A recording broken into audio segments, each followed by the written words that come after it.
Hello everyone, welcome to our channel Banasiga friends. ನಾವು ನಿಮ್ಮ ಮನೆ ಮಕ್ಕಳು ಅರುಣ್ ಆ್ಯಂಡ್ ಪ್ರಜ್ವಲ್.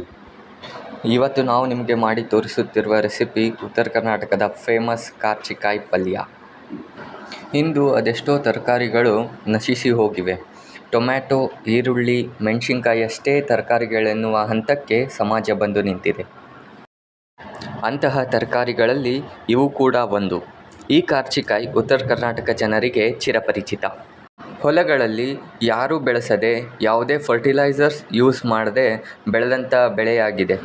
ಹಾಗೆ ಇದು ಮಳೆಗಾಲದಲ್ಲಿ ಅಂದರೆ ಜೂನ್ ಟು ಸೆಪ್ಟೆಂಬರ್ ಈ ಟೈಮ್ನಲ್ಲಿ ಮಾತ್ರ ಸಿಗುತ್ತೆ. ಈ ಕಾರ್ಚಿಕಾಯಿ ಆರೋಗ್ಯಕ್ಕೆ ತುಂಬ ಒಳ್ಳೆಯದು. ಇಲ್ಲಿ ನಾವು 200 ಗ್ರಾಮ್ಸ್ ಆಗಷ್ಟು ಕಾರ್ಚಿಕಾಯಿನ ತೊಗೊಂಡಿದ್ದೀವಿ.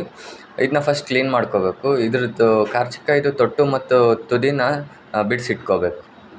ಈ ಪಲ್ಯ ಡಯಾಬಿಟೀಸ್ ಮತ್ತು ಹಾರ್ಟ್ ಪೇಷಂಟ್ಗೆ ಹೇಳಿ ಮಾಡಿಸಿದಂಥ ರೆಸಿಪಿ. ಹಾಗೆ ನಮ್ಮ ಬಾಡಿಗೆ ಬೇಕಾದಂಥ ಕ್ಯಾಲ್ಶಿಯಂ, ಐರನ್, ವಿಟಾಮಿನ್, ಫೈಬರ್ ಹೇರಳವಾಗಿ ಈ ಕಾರ್ಚಿಕಾಯಲ್ಲಿ ನಮಗೆ ಸಿಗುತ್ತೆ. ಎಲ್ಲ ಕಾಯಿಗಳನ್ನು ಈ ರೀತಿ ಕ್ಲೀನ್ ಮಾಡಿ ಇಟ್ಕೋಬೇಕು.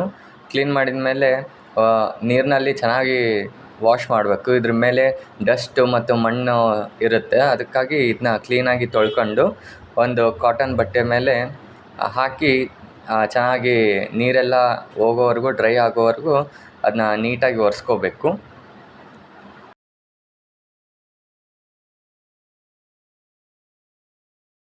ಈ ಪಲ್ಯ ಮಾಡಲು ಬೇಕಾಗಿರ್ತಕ್ಕಂಥ ಇಂಗ್ರೀಡಿಯೆಂಟ್ಸ್: ಎಣ್ಣೆ, ಸಾಸಿವೆ, ಜೀರಿಗೆ, ಖಾರದ ಪುಡಿ, ಬೆಳ್ಳುಳ್ಳಿ, ಉಪ್ಪು, ಅರಿಶಿನ ಪುಡಿ, ಕರಿಬೇವು ಸೊಪ್ಪು, ಹಾಗೆ ಕಾರ್ಚಿಕಾಯಿ. ಮೊದಲು ಒಂದು ಬಾಣಲೆ ಬಿಸಿ ಮಾಡಿ ಅದಕ್ಕೆ 3 ಸ್ಪೂನ್ ಆಗಷ್ಟು ಎಣ್ಣೆ ಹಾಕಿ, ಎಣ್ಣೆ ಬಿಸಿ ಆದಮೇಲೆ ಅದಕ್ಕೆ ಜೀರಿಗೆ, ಸಾಸಿವೆ ಹಾಕಿ, ಜೀರಿಗೆ ಸಾಸಿವೆ ಸಿಡಿದ ಮೇಲೆ ಅದಕ್ಕೆ ಬೆಳ್ಳುಳ್ಳಿಯನ್ನು ಹಾಕಿ ಚೆನ್ನಾಗಿ ಫ್ರೈ ಮಾಡಿ. ಬೆಳ್ಳುಳ್ಳಿ ಕೆಂಪಗಾದ್ಮೇಲೆ ಕರಿಬೇವು ಹಾಕಿ, ನೆಕ್ಸ್ಟ್ ನಾವು ಬಿಡಿಸಿಟ್ಕೊಂಡಿರ್ತಕ್ಕಂಥ ಕಾರ್ಚಿಕಾಯನ್ನು ಹಾಕಿ ಎಣ್ಣೆಯಲ್ಲೇ ಫ್ರೈ ಮಾಡಬೇಕು.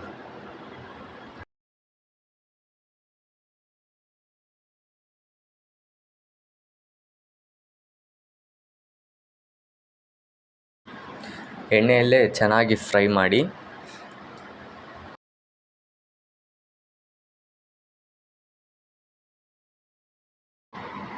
ಇದ್ರ ಮೇಲೆ ಒಂದು ಲಿಡ್ ಕ್ಲೋಸ್ ಮಾಡಿ 3-4 ನಿಮಿಷ ಚೆನ್ನಾಗಿ ಬೇಯಿಸ್ರಿ. ಮಧ್ಯೆ ಮಧ್ಯೆ ಓಪನ್ ಮಾಡಿ ಫ್ರೈ ಮಾಡ್ತಾ ಇರಬೇಕು.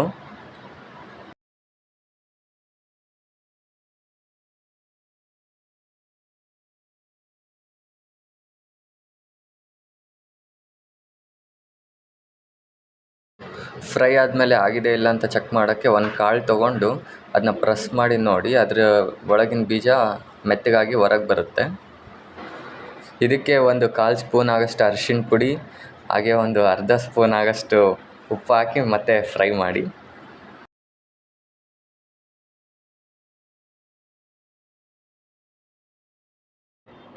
ನೆಕ್ಸ್ಟ್ ಇದಕ್ಕೊಂದು ಸ್ಪೂನ್ ಖಾರದ ಪುಡಿ ಹಾಕಿ ಅಗೇನ್ ಚೆನ್ನಾಗಿ ಫ್ರೈ ಮಾಡಿ.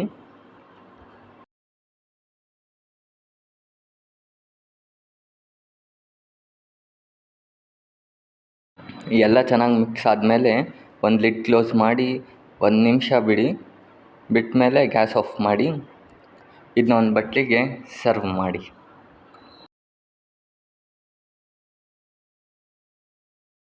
ಫೈನಲಿ ಹೆಲ್ದಿ ಆ್ಯಂಡ್ ಟೇಸ್ಟಿ ಕಾರ್ಚಿಕಾಯಿ ಪಲ್ಯ ಜೋಳದ ರೊಟ್ಟಿ ಜೊತೆಗೆ ಸೂಪರ್ ಕಾಂಬಿನೇಷನ್. ಒಂದು ಸರಿ ಈ ಪಲ್ಯನ ಟ್ರೈ ಮಾಡಿ ಹೇಗೆ ಬಂತು ಅಂತ ಕಮೆಂಟ್ ಮೂಲಕ ತಿಳಿಸಿ.